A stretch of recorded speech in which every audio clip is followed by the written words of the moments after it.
So, government funding expires on September 30th. Congress was very behind schedule getting there in the first place. They're already struggling to figure something out by the end of the month. Only a handful of legislative days left. And in that time, there's been a lot of factions dividing up over how to come to an agreement.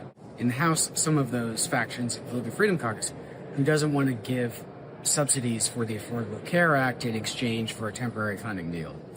In the Senate, you have Democrats who are demanding there's concessions made to keep ACA subsidies that'll expire January 1st in exchange for potentially a funding deal that goes through September of next year.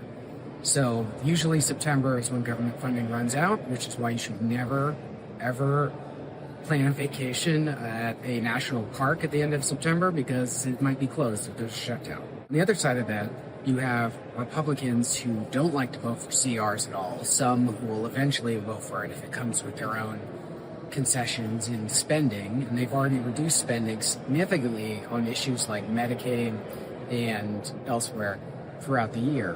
Beyond the factions, there's a party divide in terms of trust.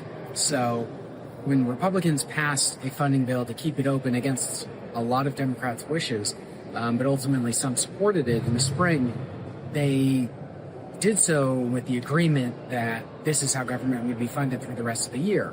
But then they went forward with their budget, which slashed spending in a lot of areas. But there's also the rescissions package, which clawed back funding they had agreed to. So now you have a lot of Democrats who don't trust the process, don't trust Republicans to keep their word. And I was at a breakfast earlier in the summer with Russ Vogt, who's the OMB director, in which he said, yes, we will have more rescissions packages coming. We haven't heard much about that since then, but that lingering thought indicates that any deal they make might be clawed back by the end of next year. So there's a lot going on. Even if they do come to some kind of agreement, it won't happen by the end of September, which doesn't necessarily mean there'll be a shutdown. It might mean that they have a continuing resolution that keeps things going for another month or a few weeks or so before they get the finalized details. But who knows? From now until the end of September, there's a very high likelihood that the government will shut down. And that becomes a blame game of who's at fault. Some will say it's the Democrats, some will say it's Republicans. The reality is that Republicans are in charge of both chambers and the presidency right now.